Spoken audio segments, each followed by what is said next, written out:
You are live now. Okay. All right. Assalamu alaikum. How very good to see you, ladies and gentlemen, on the platform of PNY Pink. This is your host Amara Muri, and a very good to welcome. First of all, I'm going to introduce PNY platform. Platform is that PNY basically it's a group of companies in which advertisement, PNY trainings, and PNY Pink. PNY training basically is a master training program. This is the best IT institute of the Pakistan in which web development, network security, media productions, digital marketing, kids, linguistic, technical intelligence, machine learnings, and as well advertisement is some marketing development for the business purpose in which you can develop your business more and the better way. And the most important part is the PNY Pink. PNY Pink basically is the only for the female and the women's empowerment in the country, not only for the within country as well global and the worldwide area, and in which we categorize in the different departments like women's empowerments, makeup, personality development, groomings, and all that trainings. Basically, the vision of the PNY to develop and to serve the best material, the best product, and the best personalities in the markets for the development of the country. So PNY as well serve its services online. So if you want to groom yourself, develop your business, you may contact us. Thank you very much. And now we come to the point. जैसे कि आपको पता है कि आज हम PNY pink के platform से ऑनलाइन हैं और ये फीमेल्स को जो है इसको हम लोग फीमेल्स के अकॉर्डिंग इसको प्रमोट किया जाता है, लेकिन आज का जो टॉपिक है that is the mental health, a very important topic. और ये एक बहुत अहम मौजू भी है और बहुत अहम जो है वो इशू भी है और वक्त की ज़रूरत भी है। तो ये सबके लिए जितने भी हमारे व्यूअर्स हैं सबके लिए एक बहुत ही ख़ास मौजू है जिस पे हम आज बात करेंगे। और इस मौजू के लिए हमने जो आज गेस्ट कंसल्ट की हैं, she is from Islamabad, Dr. Faryal Razak. She is master trainer, researcher, consultant, and as well she is a founder of The Feel. The Feel is the first digital company in Pakistan that deal the mental health projects. As well, currently she is serving her services as a assistant professor at the Premier University Qaid Azam, Islamabad. So अब हम अपने guest की तरफ चलते हैं और उनसे ही उनकी एक्सपर्टीज से बात करते हैं। So please welcome doctor Faryal. अस्सलाम वालेकुम ma'am, how are you? Walaikum salam. I'm very fine. Thank you for having me here. I mean, it's such a pleasure to be there for the platform that works for women empowerment. Yes. So glad to be here. अच्छा ma'am, सबसे पहले तो this is very excited कि आपका जो title है company का the feel, और ये बहुत ही अट्रैक्टिव है और इसको पढ़ने के बाद देखने के बाद आपको बहुत ज़्यादा क्यूरियोसिटी होती है कि आप इसके बारे में जानें। तो इसके बारे में भी हम जानेंगे। पहले आप अपनी जर्नी का बताएं, अपना थोड़ा सा बैकग्राउंड बताएं, अपनी स्टडीज़ और अपना थोड़ा सा जर्नी हमारे व्यूवर्स को बताएं। Amara, I have a very interesting story. I was a housewife और 17 years के बाद I resumed my studies. जब थोड़े से हालात मतलब बच्चे वगैरह postings and all that, तो मैंने I did my MBA. Then MBA करने के बाद मुझे ComSet से scholarship and stipend मिला for doing my MS. So I did my MS and then I realized that I was quite passionate about research. So out of the passion of research, I started doing PhD because like master's level पे हमारी इतनी research का रवाज नहीं था. So out of the passion of research, I did my PhD. और अपनी PhD के बाद मैं first time academia में workforce में enter हुई. So I broke the lead ceiling. I mean, एक तो lead ceiling होती है ना, the barrier of the age. So जैसे housewives कुछ कर नहीं सकती, तो मेरी जो accomplishments हैं, सारी चीजें हैं, वो मेरे उस career के बाद हैं जो मैंने 5 साल पहले अपनी journey शुरू की. So Alhamdulillah, because I was quite passionate about it, I developed the first emotional intelligence model at Pakistani workplace, ना सिर्फ मॉडल बल्कि थ्योरी बल्कि scale, and it is all copyrighted by IPO Pakistan as well. Or I'm a very, I've been a consultant for British Council, Act Alliance, and I've been a trainer for US Embassy, SAC Women Portal के लिए मैंने training की, all the big names, and all the big universities in Pakistan. And I did train in Malaysia as well, Malaysia में Asia Metropolitan University में, and conferences के लिए. I've been in board of directors of, or I'm a very seminal mentor for startups as well. जैसे NIC की mentor में हूँ, accountability lab के board members में से हूँ, अभी जो कैटरपिलर है उसके मेंटोर्स में हूँ. तो देयर आर लॉट ऑफ जितने भी अच्छे स्टार्टअप सर्कल्स वगैरह जो हैं उसमें I was picked by the World Bank, I was picked by the Facebook, और काफी, and then I am Amazon web services के लिए I am a scout for them as well. I am a Google trained trainer for I am remarkable as well. So बहुत कुछ किया मैंने और बहुत कुछ accomplish किया. I have about 20 research publications in HEC recognized journals and conferences and international and national conferences. I've headed many conferences as a conference chair and all that. I had been given a grant twice to present my research work, once in USA and one time in Malaysia. सो काफी कुछ करती रहती हूँ, consultancies हैं. And field का जो idea था, because मेरी जो PhD थी was in emotional intelligence, and when I join the academia, और जो वहाँ के मेरे MBA के और BBA के और बड़े बच्चे थे, मुझे लगा कि उनके वही एडोलेसेंस को बस खींच के लंबा करके कर दिया. उनके इमोशनल इश्यूज बहुत थे. So I tried to develop this platform from the universities, मगर universities की अपनी limitations हैं, अपनी agendas हैं, अपनी resources हैं. So it didn't work out. तो मुझे लगा somebody need to do something. तो जब मैंने इसमें बहुत मजीद research किया, तो seeking help is such a big taboo in Pakistan actually. Mental health के बारे में बात करना, culturally हमें लगता है कि the best of women are वो खवातीन होती हैं जो सहती हैं, जुल्म सहती हैं, वो सबसे अच्छी कुर्बानी वाली खवातीन होती हैं. So I thought कि the only जो हमारे पास option आ जाती है is to go digital, because एक person how can we entertain how many people at the same time. So this is why I totally started my work digital. And the field stands for, you must be wondering why there are 3 E's in my field. So the field is a framework for emotions, ethics, empowerment, and life skills. So we work on these domains. And when I saw the academia firsthand, और बच्चे सारी बातें मैं पढ़ाती, मेरे बच्चे थे और वो भी पढ़ते रहे, तो मुझे हमेशा इस चीज का हुआ, and I call my self the evangelist for emotional education, कि अभी मैं सिलेबस डेवलप कर रही हूँ, क्योंकि मेरी कंपनी का एक और जो काम है वो डेवलपिंग सिलेबस है. तो I want emotional education to be part of core curriculum, right from the Montessori up to the university level. So I have my reasons and the research. और अब बहुत सारे, अब जैसे I had this consortium, उसमें VCs थे, बहुत सारे पढ़े लिखे लोग, बहुत सारे समझदार लोग अब रियलाइज कर रहे हैं कि ये जो इमोशंस है, जिसको हमने एक अनचार्टेड कैटेगरी बनाया हुआ था कि नहीं इसके मतलब बात भी नहीं करने, अब थिंग्स आर ब्रेकिंग अप, अब लोग बात करना शुरू हुए हैं. So I developed this safe space Facebook community where anybody can join in, and बड़ा strict community standard रखते हैं हम उसके अंदर. Post anonymously, seek support from the और उसमें बहुत सारे हमारे पास psychologists and mental health professionals भी हैं, students हैं psychology के, there are a lot of people there in that group उसमें. तो this is how I think we are doing our bit actually. So कहने को तो मेरी company private limited है, but most of my work is absolutely free. जैसे मेरे जो फेसबुक पेज है उसमें आप जाके देखें तो हमारे एक सीरीज है लिसन टू एक्सपर्ट्स. उसमें जैसे कोरोना आया तो बहुत सारी कॉन्स्पिरेसी थियरीज थी और हर किस्म के टोटके चलना शुरू हो गए. तो देन आई थॉट कि कोरोना जब शुरू में आया तो देन आई थॉट कि ना it's high time that we should be seeking advice and listening to the experts only. क्योंकि हर बंदा यहाँ पे पाकिस्तान में रेडी वाला भी है तो वो भी एक्सपर्ट है, आप उससे पूछें वो आपको 40 मेडिसिन बता देगा, ये बीमारी होगी है तो ये खा लो.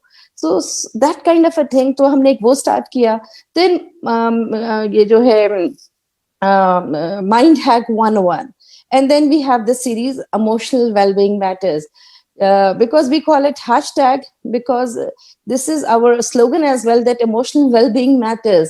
आप इसको कब तक डिनाई करेंगे, क्योंकि अब इस पे इतनी रिसर्च होना शुरू हो गई है, माइंड साइंसेस पे, वेस्ट में इसमें बहुत दिया जाता है, अब अवेयरनेस पाकिस्तान में भी आ रही है, बट हमारे पास रिसोर्सेज का इशू है।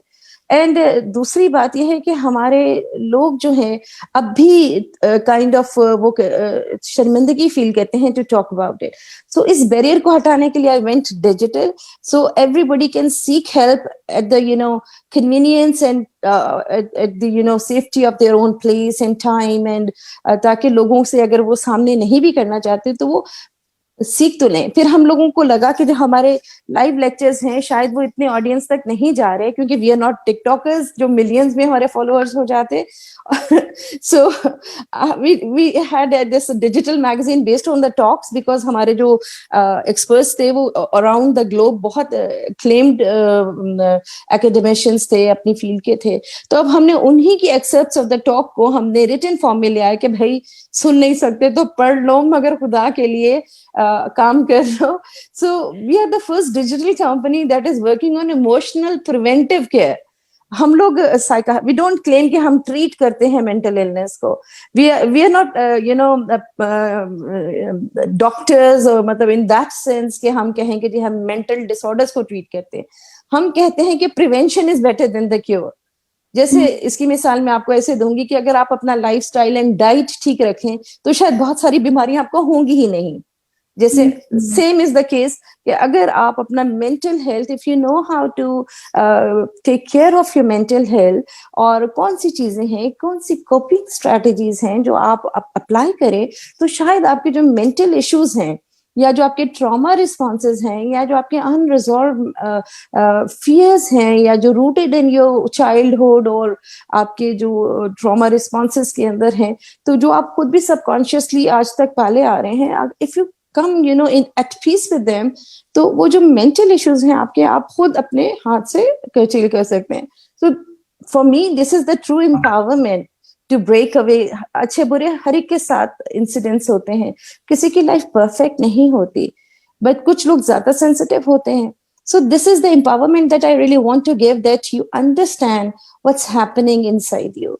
So that's a little bit of my journey that okay, thank you very much.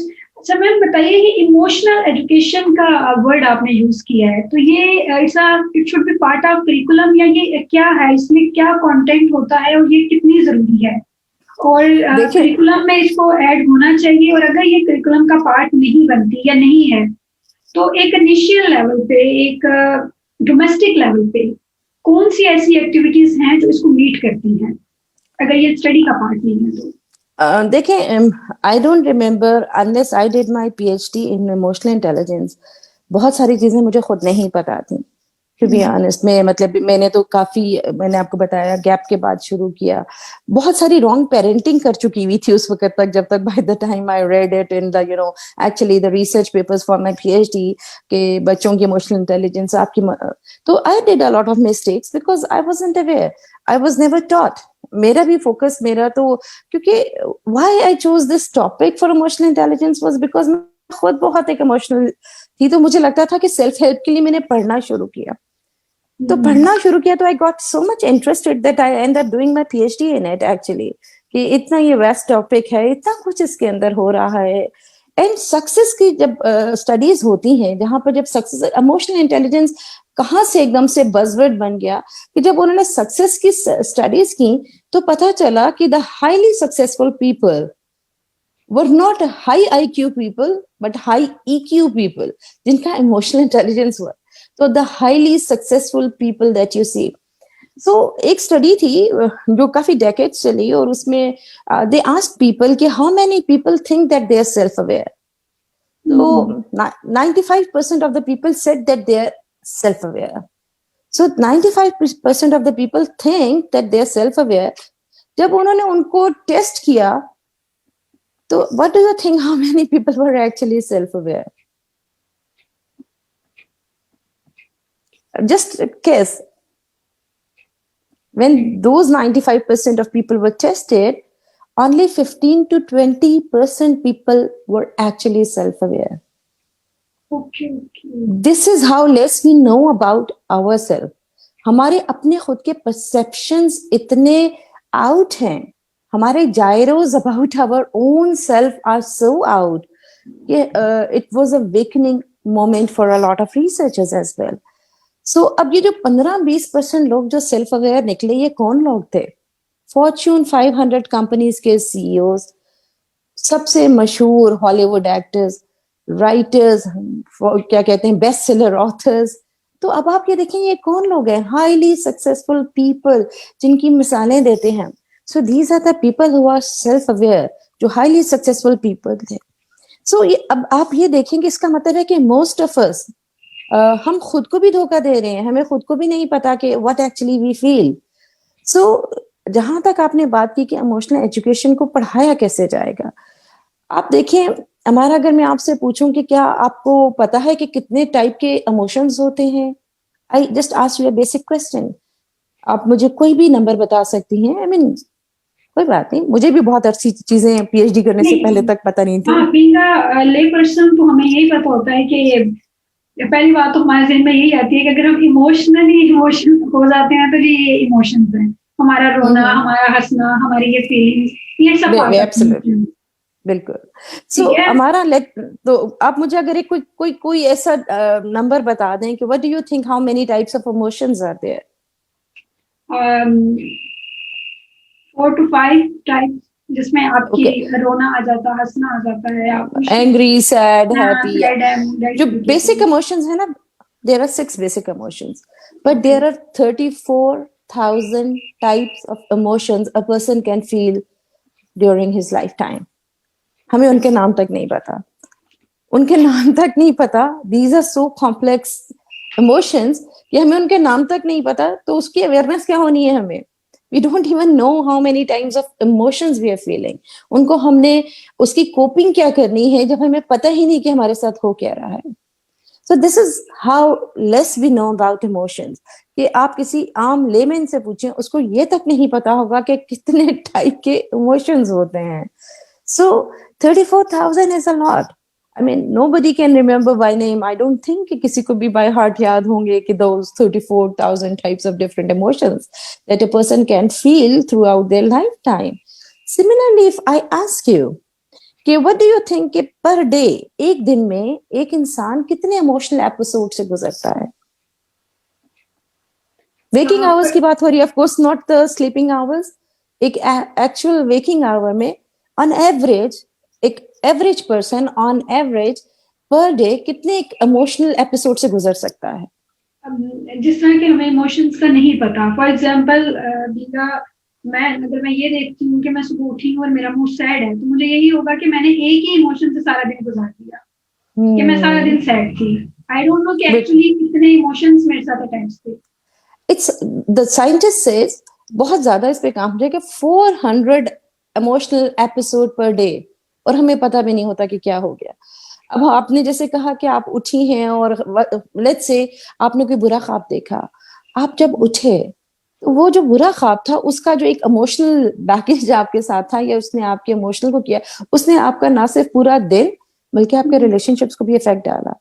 अगर आपने किसी से अच्छे से बात नहीं की तो आपका कोलीग कहेगा कि पता नहीं उसके दिमाग में क्या अंदेशे आ जाएंगे कि इसने मुझसे इसलिए अच्छे से बात नहीं की, ये मुझसे कंपटीशन रखती है. अब देखें, एक चेन रिएक्शन शुरू हो गया, and it's a trickle down effect. अब आपका मूड तो ठीक हो गया कुछ देर के बाद, मगर जो उनकी तरफ चल पड़ा, अब वो कहाँ तक रुकेगा? It's a snowball effect now.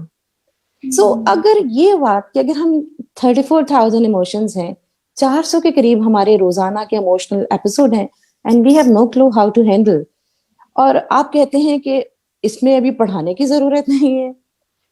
Like if you just see the statistics, आप इसको भी छोड़ दीजिए, मैं आपको पाकिस्तान की स्टेटिस्टिक्स बताती हूँ. दे से दैट, अब मैं आपको ये रिकॉर्डेड किससे बता रही हूँ, जो स्टैट्स बता रही हूँ ये वो स्टैट्स है जो कि रिकॉर्डेड है, और जो चीज रिपोर्ट हम भी अच्छे से जानते हैं कि कितने लोग एक्चुअली जाके हॉस्पिटल्स में या कहीं सेंटर्स में जाके रिपोर्ट करते हैं ऐसे cases. They say that 35% of women in Pakistan face some sort of mental disorder, and 25% of men in Pakistan, एक मोहतात अंदाजे के मुताबिक, are going through this mental disorders.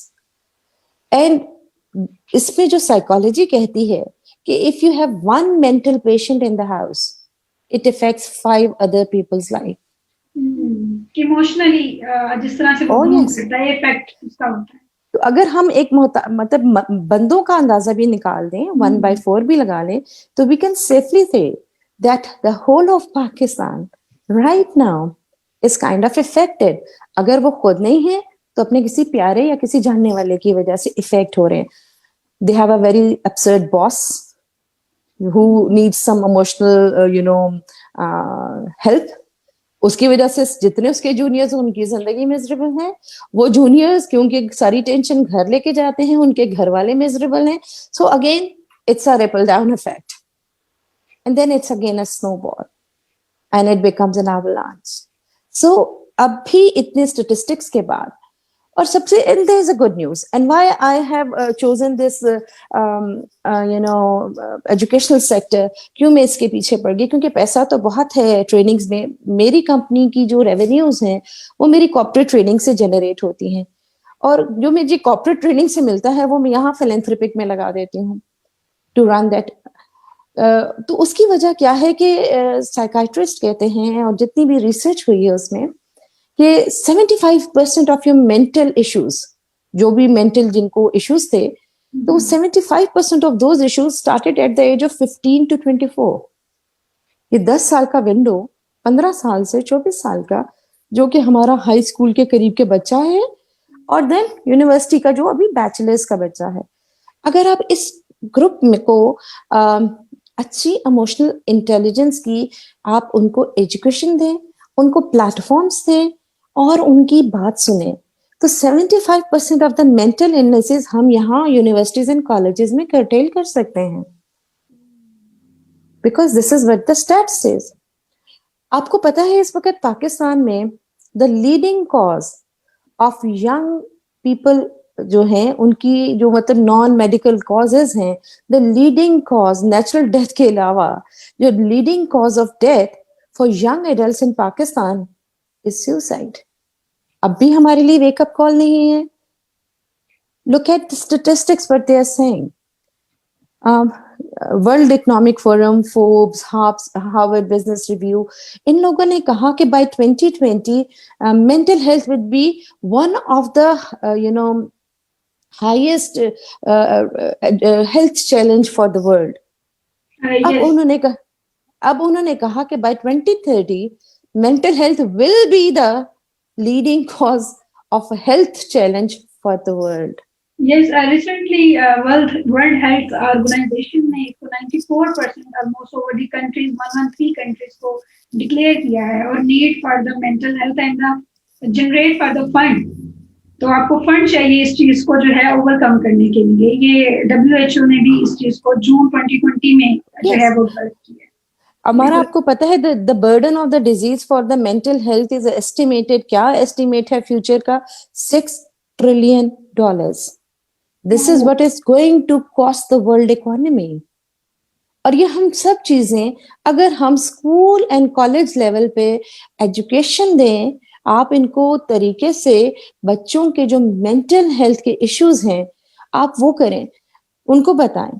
मैं अपनी क्लास में जब बच्चों को बता रही होती हूँ और वो मुझे कहते हैं कि madam for the first time हमने ये बातें सुनी हैं, इससे पहले नोबडी टॉक्ड अबाउट इट, हमें ये बातें पता ही नहीं थी.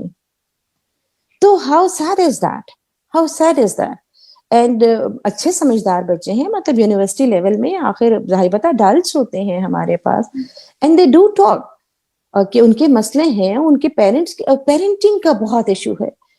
मैंने एक सर्वे कंडक्ट किया अपनी फर्म के लिए when I was launching this field.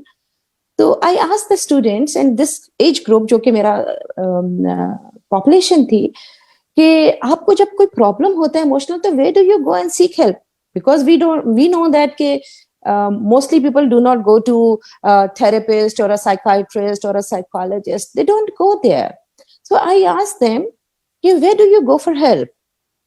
And Can you imagine 95% of the students told me that for their emotional issues, they go and hang out with their friends.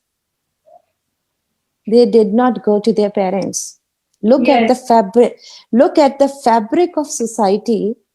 And it is such an alarming, मैं इतना परेशान हो गई ये देख के कि what is happening. फिर मैंने उनको एक बात कही, मैंने कहा मुझे एक बात बताओ, एक बेवकूफ दूसरे बेवकूफ को क्या समझाएगा? I mean like your friend is an emotional mess, you are an emotional mess. एक बेवकूफ दूसरे को क्या समझाएगा? And you know what happens then? फिर वो ड्रग्स करते हैं बिकॉज उनसे वो इमोशनल पेन नहीं हो रही। फिर वो बेतुके किस्म के स्पोर्ट्स करते हैं, गाड़ियां चलाते हैं, रेसें लगाते हैं, एड्रेनलिन करने के लिए, भुलाने के लिए, उसको करने के लिए। And look at how much evil this simple statistic is there. और सबसे बड़ी बात कि आपका फैमिली स्ट्रक्चर क्या हो गया है। हमारे पेरेंट्स बहुत सख्त थे, हमें बहुत लिफ्ट नहीं कराते थे, जैसा हमने अपने बच्चों को बड़ा लाड प्यार और ऐसे रखा। बट हमें जो मसले होते थे हमें लगता था इसका हल हमारे वालिदैन के पास है। This generation, I don't know, I have a very small sample to generalize this finding, but I can safely say that कि इन इस्लामाबाद, जो मैं जिन यूनिवर्सिटीज के साथ रही हूँ, इस्लामाबाद में हमारे पास fairly all over the Pakistan एक स्टूडेंट होता है, बहुत सारा सिंध का होता है, बहुत सारा गिलगित बल्तिस्तान का स्टूडेंट होता है, तो we can kind of Balochistan का बहुत स्टूडेंट होता है हमारे पास। तो we can safely say that कि इस्लामाबाद में हमारे पास जरा एक representative sample hota hai, although my sample size is not large enough to apply this findings to the whole of Pakistan, but these are eye openers कि आप क्या कर रहे हैं, what is going on with the family life. And still mental health is not a priority of education sector. Still mental health is not the priority of the parents as well. Parents की priority क्या है, number आ जाए, admission मिल जाए। बिल्कुल ऐसे ही। अच्छा ma'am, इसमें depression का भी बहुत रोल है ना, फिर आप बच्चे जो हैं वो डिप्रेस हो जाते हैं। एक तो पेरेंट्स की, जो ऑडियंस हैं उनकी पेरेंट्स की अटेंशन नहीं होती इस बच्चों की तरफ। सेकेंडली उनका मार्क्स पे होता है, कितने मार्क्स आने हैं, मार्क्स नहीं आए बच्चा डिप्रेस हो जाता है। फिर जो कंपैरिजन किया जाता है पेरेंट्स को लेकर, बच्चों को लेकर कि ये बड़ा भाई है, ये बड़ी बहन है। फिर उनका आ जाता है सब्जेक्ट सिलेक्शन कि उसने इंजीनियरिंग की है, तुम आर्टिस्ट क्यों बनना चाह रहे हो, ठीक है ये तो ये है। फिर कास्ट सिस्टम आ जाता है, भी तुम आर्टिस्ट बन रहे हो, तुम तो उस कास्ट जैसे लगोगे, तुम्हारा बुढ़िया। ये चीजें उन बच्चों को बागी कर देती हैं। हमारे पास बहुत से ऐसे केसेस भी आते हैं कि अगर स्टूडेंट बोलना चाहिए, बोलने लगी है, तो पेरेंट्स साथ ही कहती है कि ये तो ऐसे ही बोलती रहती है, इसकी तो आप सुने ना। तो बच्चे डिप्रेशन में होते हैं, उनकी आंखों में आंसू होते हैं, कितने ज्यादा वो मेंटली जो है ना ये कल्चर डेवलप हो जाता है। फिर छोटी सी एज में हम लोग बच्चों के मुख्तलिफ नाम रख देते हैं, या तो वो प्रोफेशनली होते हैं, या किसी पेट वगैरह से होंगे, या फैमिली या रिश्तेदारों में से कोई ऐसा पर्सन होगा जिसको समझा जाएगा कि ये किसी काम का नहीं है, तो ये इसकी तरह लग रहा है। तो ये छोटी छोटी चीजें आगे जाके बढ़ती हैं और ये किस हद तक इफेक्ट करती हैं, और डिप्रेशन का कितना रोल है। देखिए, depression is one form of mental illness, और राइट नाउ पाकिस्तान में जो 33% इलनेसेस हैं जो मेंटल हेल्थ की रिपोर्ट होती हैं, उसमें से 33% of those illnesses are due to stress. अब स्ट्रेस जो है प्रोलॉन्ग रहेगा तो it is going to trigger your depressions. Depression तो एक लास्ट स्टेज पर आ रही है ना, जब सब हदें पार के छोटे मोटे एंगर, स्ट्रेस, एंजाइटीज को कर के आप उधर तक पहुंच चुके हैं। And depression is one of the basic reason जो इस वक्त मेंटल हेल्थ हमारे चैलेंजेस हैं पाकिस्तान में। आपको एक और इंटरेस्टिंग स्टेटिस्टिक्स बताती हूँ हमारा, कि इस वक्त जो पाकिस्तान का इतना चुना मुन्ना सा हेल्थ बजट है, जो हमारा हेल्थ बजट है, जो कि एक ऑलरेडी बहुत शर्मनाक किस्म का हेल्थ बजट है, उस हेल्थ बजट का भी सिर्फ 0.4% is for the mental health. 0.4% of that already lesser chunk of health budget is for the mental health. तो मुझे बताएं कि किस तरीके से ये काम होगा। पेरेंट्स जो है वो चाहते हैं, और वही देन अगेन रिलीजन को बीच में मिसयूज किया जाता है, कल्चर को बीच में यूज किया जाता है, एंड बात दरअसल यही आ जाती है कि पेरेंट्स जो हैं उनकी भी इमोशनल ट्रेनिंग नहीं हुई थी। And why I focus this university student, क्योंकि उसकी वजह है कि जब मैंने बहुत बैठ के एनालाइज किया कि मैं एक लाइफ टाइम में और इस कितनी जल्दी एकदम से इम्पैक्ट पैदा करूं, तो मुझे यही हुआ कि अगर मैं ये यूनिवर्सिटी स्टूडेंट्स को टारगेट कर लेती हूँ, इनको अगर मेंटल, इनकी जो स्ट्रॉन्ग मेंटल हेल्थ जो है इनकी होगी, तो these are going to be the next parents, these are going to be the next managers. तो विद इन जनरेशन एक चेंज आ जाएगी। मेरी अभी रिसेंटली किसी से बात हो रही थी, I have developed these video literacy program, जो है मैंने एक सिलेबस बनाया है मॉन्टेसरी के बच्चों के लिए। अब मॉन्टेसरी के बच्चे जो हैं, मतलब जो प्राइमरी स्कूल के बच्चे हैं, उनके लिए मैंने एक video literacy program for emotional resilience बनाया। So I was just somebody introduced me to some one in Turkey. So I was just talking to them कि what this is, कि मेरी थीम क्या है, कि empathy कैसे डेवलप करनी है, bullying जैसे आपने बताया कि नाम calling is such a norm in our schools, किसी को मोटा काला या whatever, जिनके पास अच्छे कपड़े या अच्छा ज्योमेट्री बॉक्स नहीं है, उनको भी रेडिकुल किया जाता है। I mean, people have so many ways of segregating you, making you feel better. वो बच्चे इतने छोटे हैं कि उनको पता ही नहीं कि उन इमोशंस को कैसे हैंडल करें। I remember like when my son was very young, उसको मैंने हालात खराब थे और वॉर एंड टेरर वगैरह चल रही थी, तो उसको उठा के मैंने अंदर अपने एक सेफ स्कूल में डाला। तो वो स्कूल इतना अच्छा नहीं था मगर सेफ था, प्रेमिसेस थे, सारा कुछ था। तो मेरा बेटा आया और वो रोना शुरू हो गया, और वो बच्चा वो था जो कभी नहीं रोया था स्कूल जाने से। तो next day I said what happened, कहता मैंने स्कूल नहीं जाना। मैंने कहा क्यों नहीं जाना, कहता मेरी पेंसिल नीचे गिर जाती। अब he didn't know how to tell the emotion, ये the school, he didn't like the school, and he says कि मैं डेस्क पे रखता हूँ, मेरी पेंसिल नीचे गिर जाती है। Of course I started laughing, and to this day my son feel so hurt. He says कि मुझे इतना हर्ट फील हुआ था, अब जब बड़े होके मुझे बताता है कि I was actually like, he did know that he was upset for going to the school. उसको अपेरेंटली लग रहा था कि पेंसिल बार बार गिर रही है, मैं इसलिए अपसेट हो रहा हूँ, but the thing was that he was didn't like the school. So when I laughed at it, because it was very funny कि भी आपने स्कूल क्यों नहीं जाना, अगर उसको बहाने बनाने नहीं आते थे at that time. So this is what he come up with. So अब आप ये देखें कि एक छोटी सी बात जो है वो बच्चे को किस तरीके से इफेक्ट कर रही है।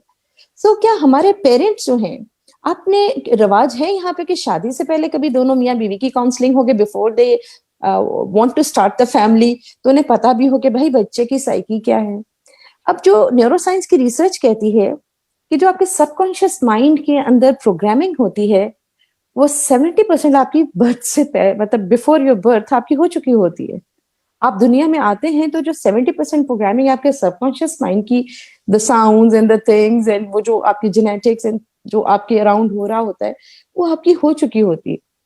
तो क्या आपको पेरेंट्स को, सो हम कहते हैं जी छोटा बच्चा, उसको कुछ समझ नहीं है, उसके सबकॉन्शियस माइंड में ये सब बातें फीड हो रही हैं। एंड अब तो साइंटिफिकली उन्होंने ब्रेन स्कैन से कर दिया है कि आपका जो सबकॉन्शियस माइंड है it works 10 lakh times faster than your rational brain. जो उसकी इंफॉर्मेशन प्रोसेसिंग है it is much faster than your rational brain. तो ये जो आप बात कर रही हैं कि बच्चों को कितना इफेक्ट होता है, एवरीथिंग उसके स्पंज के अंदर, उसके सबकॉन्शियस माइंड के अंदर रजिस्टर हो रही है। And now how the brain actually, what is brain actually? It's a, decision making tool. And how does it make decisions? On the prediction, it makes the decisions on the predictions based on the experiences that it has accumulated over years through his conscious and subconscious mind. So how important is the environment, how the child is treated, and उसके लिए उसकी requirement क्या थी, जिसमें आपकी एक holistic सी चीज आ जाती है। उसकी डाइट बहुत इंपॉर्टेंट है, उसकी स्लीप बहुत इंपॉर्टेंट है, उसकी फिजिकल एक्टिविटी बहुत इंपॉर्टेंट है, उसकी मेंटल एक्टिविटी बहुत इंपॉर्टेंट है, relationship and love is very important. तो एक रिसर्च हुई थी, उसमें उन्होंने कहा कि जो बच्चा न्यू बॉर्न होता है, जो पहले 3 महीने होते हैं, बच्चे की जिंदगी में सबसे इंपॉर्टेंट चीज क्या होती है? तो उन्होंने कहा कि फूड से ज्यादा बच्चे को उस वक्त बॉडी वार्मथ की और एक्सेप्टेंस की जरूरत होती है, द लव। तो अब ये सारी बातें कितने पेरेंट्स को पता है? How many parents actually know these things? Because it has never been taught. अगर हम यही जैसे इमोशनल और ये जो बुलिंग, और अगर हम बचपन से बताते जाएं, अब जो मेरे कार्टून्स बनाए, 1 साल रिसर्च की हमने उसमें, फिर उसके स्क्रिप्ट्स लिखे कि जिस बच्चे को बुलिंग हो रही होती है उसका क्या इफेक्ट होता है, जो बुलिंग कर रहा होता है उस पर क्या इफेक्ट होता है, और जो खाली बुलिंग देख रहा होता है, जो स्टैंड बाय इफेक्ट जिसको हम साइकोलॉजी में कहते हैं, इट चेंजेस योर पर्सनैलिटी। अब जैसा हमारा एक हो गया है कि हम किसी के मामले में क्यों पढ़े, और आप देखेंगे it has given to such a selfish society, it has given rise to such a selfish society. So this is why mental health education is very important to understand कि वो जैसे ये तो हमारा इस्लामिक कॉन्सेप्ट है, गलत को नहीं अनन मुनकर, जहां गलत देखो उसको रोको। अगर जिहाद क्या है, अगर आप उसको हाथ से नहीं रोक सकते तो दिल में तो बुरा जाने ना, माने तो सही कि दिस इज रॉन्ग। सो ये जो हमारा कॉन्सेप्ट ऑफ जहाद था, जो अमर बिन मारूफ नहीं अनन मुनकर, आप देखें तो ये होलिस्टिक साइकोलॉजी है एक्चुअली। कम्युनिटी की क्यों बात करता है इस्लाम? नमाजें पढ़ना, ये मस्जिद जाना क्यों जरूरी है कि हर एक को हर एक की खबर है कि किसी के घर में क्या हो रहा है, आज नहीं आए तो बीमार हैं तो क्या हुआ। तो मस्जिद was supposed to be the community की, आपकी एक हब होना चाहिए था वहां पर, कि जहाँ पे आप रिसोर्सेस करें, लोग जो मुखैर हैं वो मस्जिद के अंदर करें, और जो आपके आगे पीछे के लोग हैं जो सफेद पोश हैं जो वैसे ही लेते, तो it was supposed to be a community centre. So हम इस चीज से जब दूर हुए तो डेफिनेटली हमारी मेंटल हेल्थ पे बहुत असर पड़ा।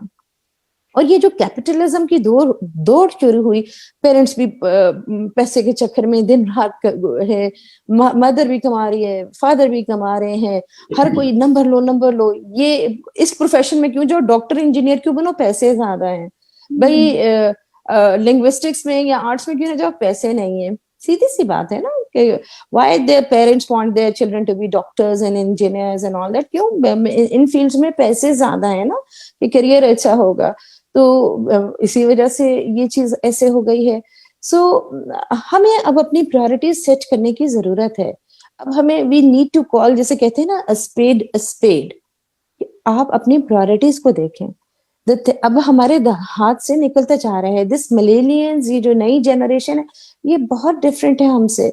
ये किसी और दौर में पैदा हुए हैं, जब इंटरनेट वाज अ थिंग। मैं ऐसी बुढ़ी तो नहीं हुई कि मैं कहूँ कि जब मैं स्कूल में थी तो सेल फोन नहीं था, बट ऑफ कोर्स अब वो आ चुकी है कि मैं ये कह सकती हूँ कि भाई मेरे स्कूल में तो नहीं था। While I was in school, college में मैं जब थी तो हमारे सेल फोन उस वक्त आना शुरू हुए थे, और वो भी एक पाकटेल का एक इतना बड़ा सा सेल होता था, जो ये बहुत रिच लोग होते थे उनके नौकर ले लेके उनके साथ पीछे फिरा करते थे। सो अब लुक एट दैट, 10-15 सालों के अंदर किस कहाँ से कहाँ चलेगी। और अभी एक और बड़ी इंटरेस्टिंग रिसर्च हुई है, आप ये जाके देखेंगे स्किल्स ऑफ द फ्यूचर क्या है, तो हमारा यू वुड बी अमेज्ड। ये then again the biggies, the Harvard Business Review, World Economic Forum, वो कहते हैं कि जी artificial intelligence is here, industrial revolution four is here. हर काम जो है artificial intelligence, machine can do better than human. गाड़ियां ऑलरेडी मैन्युफैक्चर होना शुरू हो चुकी हैं, ऑल बाय मतलब non human manufacturing already start हो चुकी है। तो उन्होंने कहा स्किल ऑफ फ्यूचर्स क्या है, तो उन्होंने 10 स्किल्स की लिस्ट दी। उसमें स्वाई कोडिंग के सारे के सारे सॉफ्ट स्किल्स हैं which are pertaining to emotional intelligence, conflict resolution, आपकी क्रिटिकल थिंकिंग, आपकी emotional intelligence. So these are the skills of the future. तो अगर आपने अगली वर्ल्ड में सरवाइव करना है, क्योंकि हर काम देखें आज कितनी चीजें आसान हो गई हैं। आप देखें पहले कैलकुलेटर्स थे, अब हमारे पास एक्सेल शीट्स हैं, कितने अच्छे सॉफ्टवेयर्स हैं डेटा एनालिसिस के लिए। तो और भी चीजें इससे ज्यादा अच्छी होती जाएंगी। अब आपको कौन सी चीज है जो मशीन आपको रिप्लेस नहीं कर सकती, वो इमोशंस ही हैं। These are the emotions, being human is being emotional. So you have to be best at what Allah created you for, to be a human, to coexist, to care for each other, to be empathetic. तो ये तो हमने सिखाया ही नहीं बच्चों को कि एक दूसरे की केयर कैसे करनी है। एम्पैथी कैसे डेवलप करनी है. So these are the things that I am doing कि हमारे जो करिकुलम है उसका पहला पार्ट है डेवलपिंग एम्पैथी. यस, आप एम्पैथी, मेरा जो अभी मैं अपना करिकुलम लॉन्च किया है अपने सेक्शन जो अपने प्राइमरी स्कूल किड्स के लिए, उसका पहला एपिसोड है डेवलपिंग एम्पैथी, दूसरा एपिसोड है बुलिंग, तो तीसरा जो एपिसोड है वो about the right to the space bubble and your safety to help them avoid this sexual exploitation. Because एक बहुत बुरी बुरी खबरें आती हैं और हमारा इट्स बिन लाइक 10 years मैंने न्यूज देखना छोड़ दिया, मुझे रात को फिर नींद नहीं आती, इतने बुरे बुरे वाकयात होते हैं. और आप ये देखिए इसका क्या हमारी मेंटल हेल्थ पे एक असर नहीं है? इतनी बुरी बुरी बहुत खबरें आप सुने. मैं आपसे यही पूछना चाह रही थी कि ये जो रोल ऑफ सोशल मीडिया है किसी हद तक तो इंफॉर्मेटिव है, लेकिन ये किस हद तक इंफॉर्मेशन दे रहा है ये भी बहुत इंपॉर्टेंट है. तो इसका भी बहुत ज्यादा इम्पैक्ट है मैम, ये जो हमारे यूथ है स्पेशली. एक तो मेरा ये सवाल है आपसे, सेकेंडली मेरा ये है कि पेंडेमिक की वजह से इसका रेट क्यों बढ़ा, मेंटल हेल्थ का क्यों ये देखें इंक्रीज हुआ? उसकी देखिए सबसे पहले जो आपने सोशल मीडिया को कहा, जो अमेरिकन साइकोलॉजिकल एसोसिएशन है और जो एक हैंडबुक ऑफ साइकोलॉजी है, तो उसमें सोशल ये जो screen addiction is the new form of mental disorder. Right. ये जो सोशल मीडिया को आप करें उसमें क्या होता है कि इंस्टेंट ग्रेटिफिकेशन है, तो डोपामीन आपको मिलती रहती है. तो वो कहते हैं कि अगर आप अपने छोटे बच्चे को जो कि लेट्स से जैसे टॉडलर्स को पकड़ाते हैं, तो अगर आप टॉडलर को 4 या 5 घंटे फोन पकड़ाते हैं तो समझे आपने 2 ग्राम कोकेन बच्चे को दे दी है. इट इज उसके जो दिमाग में उसका असर हो रहा है, जो जिस तरह उसकी ब्रेन स्ट्रक्चर्स को तबाह कर रहा है, तो क्या कोई इंसान अपने टॉडलर को कोकेन देगा? That's how it damages the brain of the child, the screen. And this is what is happening. और इसी वजह से adults को आप देखें कि उनकी भी addiction है. और जो बात आपने कही कि why this thing magnified in lockdown, उसमें देखें everybody was going through a lot of uncertain emotions जिनका उनको कोई क्लू नहीं था कि वो क्या है और उनको कोप कैसे करना है. Everybody was scared of the future. Anticipatory grief थी, ये पता नहीं हमारे प्यारों को कुछ हो जाएगा, मेरी जॉब चली जाएगी, मेरे घर वालों ना मर जाए, मैं बीमार ना हो जाऊं, मुझे कुछ ना हो जाए. तो इसको कहते हैं एंटिसिपेटरी ग्रीफ, कि जो आप एंटिसिपेशन में ग्रीफ आती है कि ये होने को जा रहा है. अब grief was also a 3 level कि what it use to be, आप मिलते थे और बातें करते थे, पार्टीज करते थे, जब दिल चाहता था उठ के बाहर चले जाते थे. तो बहुत सारी अनसर्टेनिटीज थी, फिर एंक्शियसनेस आ गई, and everybody was going through a lot of complex emotional states. और जैसे आपने कहा कि मूड ठीक ना हो तो आप स्नैप आउट करते हैं. और फिर क्या हुआ कि जब हम आपस में एक दूसरे के साथ रहे तो baggages, emotional baggages with the relationship amplified होना शुरू हो गया. साइकिल एक चीज होने लगी, एक से दूसरे में ट्रांसफर होने लगी, इन्वायरमेंट चेंज होने लगी. क्योंकि अगर मैं अच्छे मूड में थी तो अगले का बुरा मूड है तो सब मेरा मूड भी खराब कर दिया. सो एक वही साइकिल ऑफ अब्यूज सा शुरू हो गया. और आपको पता है कि डोमेस्टिक अब्यूज कितना बढ़ गया था इसके ऊपर, इसके अंदर, और स्पेशली फॉर वुमेन, क्योंकि बंदे जो थे फ्रस्ट्रेटेड थे और उनको because they are the easy target, तो उन्हें लगा कि जी they can do whatever they want to. मगर हमारा क्या, इसने एक और हकीकत खोल के नहीं हमारे सामने रख दी कि हम कहते हैं जी family is our priority. Was it? जब हमें we were forced to stay together with the we were the most miserable. So this is how you see कि what are your family values. I mean क्या आप कहते हैं बहुत काम है, बहुत काम है, I wish I could spend time with the family, और हर वक्त आप यही कहते हैं ना, my top priority is my family. Was it? No. तो इसने ना सिर्फ पाकिस्तान, इंटरनेशनली कंट्री आप जर्नल आर्टिकल्स पढ़ें तो ये बहुत ज्यादा डोमेस्टिक अब्यूज और इस तरह की चीजें, डाइवोर्स रेट इंक्रीज हुआ इंटरनेशनली बहुत ज्यादा. शुरू किया गया। होमलेसनेस इतनी हो गई, होमलेसनेस क्योंकि people couldn't afford lot of thing, उनके बिजनेसेस बंद हो गए, जो बेचारे दिहाड़ियों पे काम करते थे, अच्छा बेचारा व्हाइट कॉलर बंदा भी, उसको भी फाकों की नौबत आ गई। तो people were going through health issues, they were going through economical issues, they were going through emotional issues, they were going through relationship issues and what not, कि आज खाने को नहीं है, राशंस नहीं है, पैसे भी हैं, सब कुछ है और लॉकडाउन है और चीज खत्म हो गई है, या किसी को मेडिसिन की जरूरत है तो वो नहीं मिल रही। तो look at the a bundle of issues, a complex and very threatening issues हर सिंगल बंदे को हैंडल करने पड़े थे, and we were not equipped because we were never told how to cope with that, क्योंकि हमें इमोशंस तो कभी पढ़ाए नहीं गए, हमें कभी ये कोपिंग स्ट्रैटेजीज तो हमें कभी बताई नहीं गई कि अगर ये सिचुएशंस आ जाएं तो किस तरीके से अपने आप को रीसेट करना है। क्योंकि माइंड जो है, इसमें एक और रिसर्च है और उसे कहते हैं कि जो 80% ऑफ योर थॉट्स जो आप दिन में सोचते हैं वो नेगेटिव होती हैं। You are hard wired to think negatively, so to think positively you have to train your mind. तो were we ever train to think positively? हमारा मीडिया हमें गलत चीजें दिखा रहा है, हमारे जो भी आता है वो गॉसिप्स कर रहा है, हमारी फैमिली देखें, आप देखें, मैं अपने अक्सर स्टूडेंट्स को एक बात कहती हूँ कि देखिए माय फैमिली, हर इंसान के सपोर्ट सिस्टम होते हैं। My family was supposed to be my support system, my extended family and friends were supposed to be my support system, my official people were supposed to be my support system. इन लोगों के सहारे मुझे जीना था ना। आप लोगों का तो पता नहीं, मेरी जिंदगी में सारे मसले इन्हीं से आते हैं, and anybody can relate that. So we were supposed to be the support system of each other. But are we the support system of each other? No, we are not. क्योंकि we are too selfish to see कि हमें देना है empathy. Then again, empathy अब बचपन से पढ़ाएंगे तो वो उनके सेकेंड नेचर में आएगी, उनके सबकॉन्शियस माइंड में आएगी। कि देखिए, हमारा अगर मेरे और आपके सर के ऊपर आज एक स्पीच बबल होता जहां पे आपकी स्ट्रगल या मेरी स्ट्रगल होती, तो शायद जो आपने गलत बात की होती मैं आपको नजरअंदाज कर देती कि देखो आज she had, you don't know कि कोई क्या बैटल अपनी जिंदगी में इस वक्त फेस कर रहा है।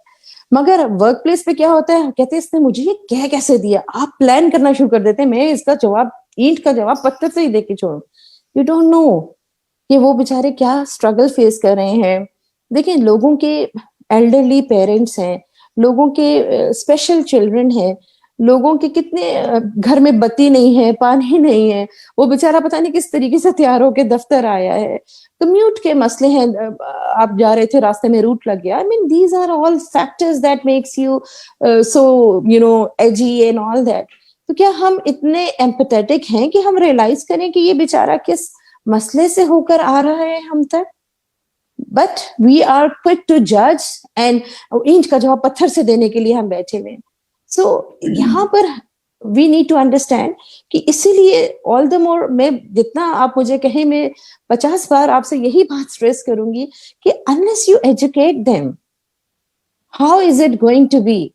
कौन सा बच्चा है जिसको मैथमेटिक्स नहीं आती या बेसिक एडिशन नहीं आती, क्योंकि उसके ग्रेड 1 से लेके आगे यूनिवर्सिटी लेवल तक मैथ्स ही मैथ्स कराते हैं आप कि ये भी कर लें वो भी कर लें। Similarly goes on for the language. जो चीज आपकी प्रायोरिटी में होती है वो करा देते हैं। हमारी प्रायोरिटी में है कि हमने बच्चे को अरबी में कुरान खत्म कराना है, उसको अरबी का एक लफ्ज समझना आता और पढ़ना हर कोई अरबी में जानता है, बिकॉज हमारी प्रायोरिटी थी कि हमने कराना है। तो व्हाई नॉट द जुबान समझ में आती है वो उर्दू या इंग्लिश, जो मोस्टली उर्दू। सो बात वही अगेन प्रायोरिटाइज करने की है और हमें सोचने की है, ये पॉलिसी मेकर्स को सोचने की है।